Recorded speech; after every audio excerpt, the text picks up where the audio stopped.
Hey there everyone, how's it going? It's another beautiful day here today, and we are here to do the Course in Miracles lessons. The lesson for today is lesson 154, so let's get right on it. I am among the ministers of God. I am among the ministers of God.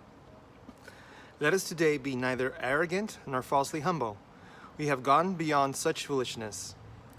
We cannot judge ourselves, nor need we do so. These are but attempts to hold decision of and to delay commitment to our function. It is not our part to judge our worth, nor can we know what our role is best for us. What we can do within a larger plan we cannot see in its eternity. Our part is cast in heaven, not in hell, and what we think is weakness can be strength. What we believe to be our strength is often arrogance. Whatever your appointed role may be, it was selected by the voice for God, whose function is to speak for you as well, seeing your strength exactly as they are, and equally aware of where they can best be applied, for what, to whom, and when. He chooses and accepts your part for you. He does not work without your own consent, but he is not deceived in what you are, and listens only to his voice in you.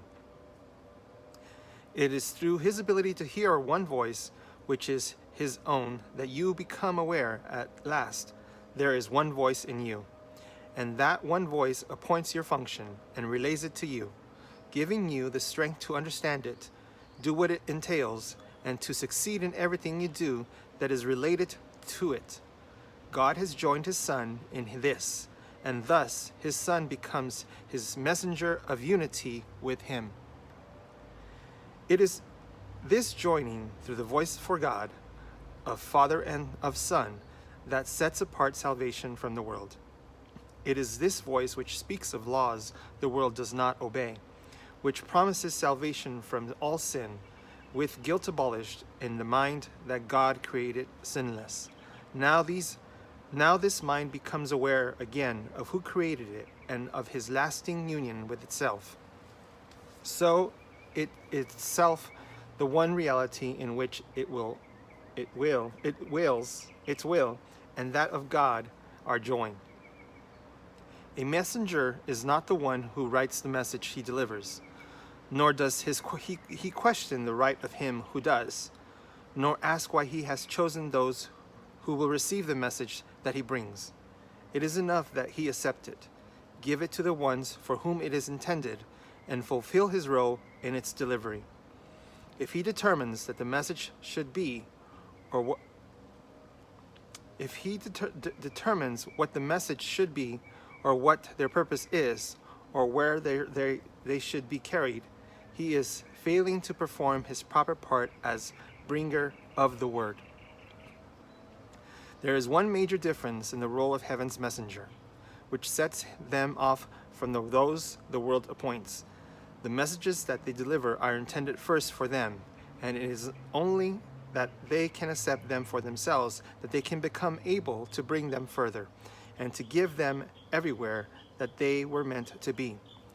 Like earthly messengers, they do not write the messages they bear, but they become their first receivers in the truest sense, receiving to prepare themselves to give. An earthly messenger fulfills his role by giving all his messages away. The messengers of God perform their part by their acceptance of his message as for themselves, and show they understand the messages by giving them away. They choose no roles that are not given them by his authority, and so they gain by every message that they give away. Would you receive the messages of God? For thus do you become his messenger. You are appointed now, and yet you wait to give the message you have received. And so you do not know that they are yours, and do not recognize them. No one can receive and understand he has received until he gives, for in the giving is his own acceptance of what he received. You, who are the messenger of God, receive his messages, for that is part of your appointed role. God has not failed to offer what you need, nor has it been left unaccepted. Yet another part of your appointed task is yet to be accomplished. He who has received for you the messages of God would have them be received by you as well. For thus do you identify with him and claim your own. It is this joining that we undertake to recognize today. We will not seek to keep our minds apart from him who seeks for us, for it is but our voice we hear as we attend him. He alone can speak for us, to us, and for us, joining in one voice the getting and the giving of God's word, the giving and the receiving of his will. We practice giving him what he would have, that we may recognize his gifts to us. He needs our voice, that he may speak through us. He needs our hands to hold his messages and carry them to those whom he appoints. He needs our feet to bring us where he wills, that those who wait in misery may be at last delivered. And he needs our will united with his own, that we may be the true receivers of the gifts he gives. Let us but learn the lesson for today. We will not recognize what we receive until we give it. You have heard this said 100 ways, 100 times, and yet believe it is lacking still. But this is sure, until belief is given it. You will receive 1,000 miracles and then receive 1,000 more, but will not know that God himself has left no gift beyond what you already have, nor has denied the tiniest of blessings to his Son. What can this mean to you until you have identified with him and with his own? Our lesson for today is stated thus: I am among the ministers of God, and I am grateful that I have the means by which to recognize that I am free. The world recedes as we light up our minds and realize these holy words are true. They are the message sent to us today from our Creator. Now we demonstrate how they have changed our minds about ourselves and what our function is. For as we prove that we accept, no will we do not share. Our many gifts from our Creator will spring to our sight and leap into our hands, and we will recognize what we received. Okay, so that was the lesson for today. Lesson 154. I am among the ministers of God. So what does that mean? That means that the lessons that you are learning by doing the Course in Miracles are allowing you to open your mind and open your thoughts and open your hearts to something new, to something different that has always been there, but for whatever reason you have lost focus of. Because you have been focusing on delusion, you have been focusing on your experiences, you have been focusing on your feelings and all the different things that happen to you in your human experience. And so what the lesson for today is telling us is that we have an obligation to use the information that we are receiving first and foremost for ourselves, to get our thoughts straight, to get ourselves in alignment with God and his will.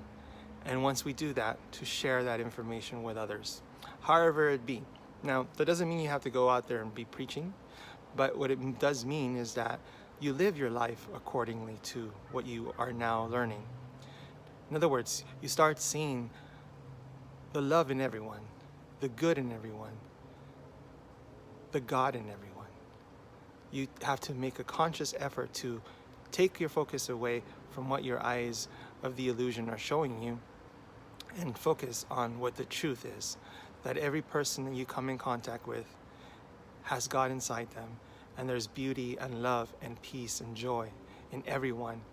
And first and foremost, you have to remember that is the truth for yourself first. Once you find that in yourself, once you are able to get that feeling and that state of mind where you are at peace, and when you feel the joy and you feel the happiness and you feel the love, then you are learning to be who you truly are. And when you do that and when you have that down, then it's for you to walk this world feeling that way and emanating that from yourself, because it will show up in others. Others will see it, and others will want to know what it is, and that will give you the opportunity to share. And sometimes you don't have to even share, just the simple fact of how you are, how you hold yourself, how you interact with others, how you speak, the preciseness of your words, the lovingness that comes through what you say and what you do, all makes a difference in how other people see you and how you can affect others. And you are one of the ministers of God. You have that. It's a responsibility that you should cherish and hold true, because you will help us all move forward and get closer to what we all truly want, which is to connect to God and be whole and be at peace, filled with joy, completely happy at all times, and surrounded by an ever-present love that never goes away. And we need to remember that. And each one of us that does the lessons and practices and makes the effort is one more person that it helps us all move forward towards that ultimate goal of all of us joining into that oneness that we are truly. So that is what the lesson for today is asking us to do. I didn't quite see anything about specific times. Let me see. Let me go back and see if I don't remember seeing anything about them talking. It's just saying for us to practice that, to recognize who we truly are, listen to His voice speak to us, and then when we are able to do that, let Him guide us. So today it's all about you focusing on getting connected as best as you can. And when you do, living your life that way so that others can see it. And when you're given the opportunity, speak your truth and help hopefully others see what you are seeing. Okay, hope you enjoyed today's lesson. I hope you do your best to, try to follow it as best as you can. And I hope you are staying close to those you love. I hope you are enjoying the beautiful day that God has given you. And I hope that you are staying safe. I will see you again tomorrow.